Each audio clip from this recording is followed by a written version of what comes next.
This is Blighty Boxing in association with Frank Warren and Queensbury Promotions. Now we're joined by a new face down here at the Baton Box Gym in Southampton, Levi Frankham. How are you, sir? Not too bad, how are you doing? Good. Now when Wayne, your trainer, mentioned your name to me on the phone last night, I did a little flick round online and I actually found a previous interview you'd done on camera a good few years ago, and it was with, I think, Huey's brother. I think it must have been before his world title fight. Can you recall it? That was just before he fought Parker. Yeah. It was a while ago. I think you was, you're only 19 now, so you'd have probably been about 16 at the time? About that, 16, 17, that sort of age. And I think Huey's brother, I think his name's Joe, is it? He was predicting big things for you, even back then. So tell us what you've been doing in the ring since then, your amateur achievements, what you've accomplished. I understand there's a number of national titles that you've put in the bag. I've won 5 national titles. I won the NABC's, no problem, 2 junior ABAs, 1 Three Nations and a British title belt. I've had 26 fights amateur and just looking to have a few pro now, try and win some things pro.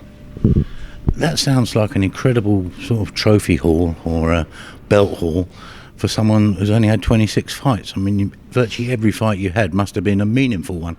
I had maybe, my first 2 fights was just home shows. After that, every fight was competition. Till I got a bit older, then I had 2 or 3 home shows, and then that was my amateur career. But everything from being little was just chucking me straight into a competition. I couldn't get any fights with a name. Did that, having such a well-known name, does that have a bearing on whether you can get fights in the amateurs then? You wouldn't think it would, but in the amateur things, I got my cousin Charles Frankham, he was a great amateur. My cousin Josh, who boxes for Wayne, he was a very good amateur. There was lots of us. Even going back to me uncle John Frankham, he was a pro. But through the amateurs, the name holds a bit of hold. So it affects us a bit with the fights. Sometimes they don't want to match with you or so on. Very strange, but you still accomplished a lot, and I believe you said you was at middleweight. Now you're 19 years old, you feel like you're ready to turn over and have a dabble in the pros?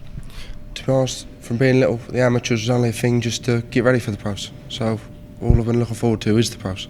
So hopefully I can turn over and do a bit good in this as well. Why Southampton? Why this gym in particular with Wayne? Well, my cousin Josh heard about it from another good boy called Mark Chamberlain and Ryan Garner. He came up here, he liked it, Wayne was a nice fella, he told me about it, I started coming up training, and to be honest I got on well with him, and he's a very good trainer, and he got a very good team and very good house of boys, isn't he? Now I believe in the last couple of days you've done all the forms and everything else, sent them into the board, so now it's just however long the process takes. Just waiting for him to get back to me and then see what happens. Tell people who won't have seen you in the amateurs, describe yourself as a fighter. What can people expect when they see you turn over? Lots of exciting fights. Yeah, you're not like a slick back foot counter puncher. You are like an attacking action fighter, are you? I'm a go forward, but try to box best I can, and just go forward and go for the win. Which professional boxers, do you identify with or admire? At the minute, boxing now, got to be Tyson Fury. He's the best. But probably older fighters, I like Duran, I like Kiyosaki, but my favourite's got to be Tyson. For what he's done for the community and for everyone else. He's done things that no one else can do. He's turned into an icon, hasn't he? And particularly in his openness to what he's been through and how he's come back from it. I mean, is that make him held in even greater esteem probably in the travelling community where you're from? Well, he won the world title first time round and everyone sort of wrote him off, and then he went for a bit of a bad time. Then he done even better. He come back and beat the hardest hit man of all time. You don't get much better, do you? Beating the best man on the planet. You say you told me before you lead a little bit of a quiet life. You live in, we would call it in the sticks, in Dunsfold, on a farm with a few horses.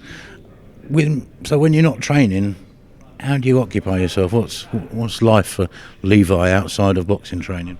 When I'm not training, there's not much else to do. That's it, to be honest with you. Training life, maybe play a bit of football sometimes, that's about it. But all it is boxing. We're a boxing family and that's what we do. No Mrs. Levi just yet then? No, definitely not for a long while. We do well to find one in Dunsfold, I'd imagine. You've only got about 2 pubs there, haven't you? That's about it. To be honest, I try and stay out the pubs. Try to stick to the gyms, and that's what I'm looking to do. What was it like, you say, growing up as a traveller in quite a nice, it's a nice town, Dunsfold, isn't it? Sort of what was the sort of interactions like? What age did you come out of school, and what did you do after that? I left school maybe 12, 13. After that, or even during that, it was just boxing. When I was little, I was a little fat kid. Really? So they started me up playing football to lose a bit of weight. Then from football, they sent me to a boxing gym. Then my mum and dad never wanted me to box. They just wanted me to lose weight so I wasn't so tubby. Lost a bit of weight, started the boxing, started to like it. I thought if I got trained to lose weight, I want to have a fight. And I started training for it. Then as I was just getting ready for my first fight, I used to get bad asthma and tonsillitis, things like that. So I'd have my tonsils out, but I had an operation and it nearly killed me. So I had to come back from that. I lost a lot of weight from that. Wasn't meant to box or train or nothing for, I think, 2 or 3 months, they said. After I had that, I was trying to get straight back in the gym to go to the boxing gym. My dad didn't want me to go because of that, but I got back there and I had my first fight at 12 on my birthday. And then that was it from there. Next fight was on my 13th birthday. I had both fights on both birthdays, and it just went from there, really. It's interesting because, I mean, a lot of boys, when they say they got taken out of school at 10, 11, 12, they say the next step was that dad took them out to work. That didn't happen for you, no? I went to work some days, and then some days it was you can't go to work because the boxing gym's at a certain time and you won't be back, and it was just always revolved around boxing. My whole life's been boxing. From being 11, 12, that's all I wanted to do. So the next thing, I guess, with Wayne, to get him to knock on the door of Mr. Frank Warren, I guess. I'd love to see it happen. I'd love to box for him. I've boxed my cousin Josh on shows from being little. So if it ain't broke, don't fix it. If I can get on shows with him and box with him, I'd love it. Levi Frankham, it's great to meet you. Wish you every success in your new professional career. And once all this stuff that's going on in the world is over and done with, we look forward to hearing some news on your debut. You take care, pal.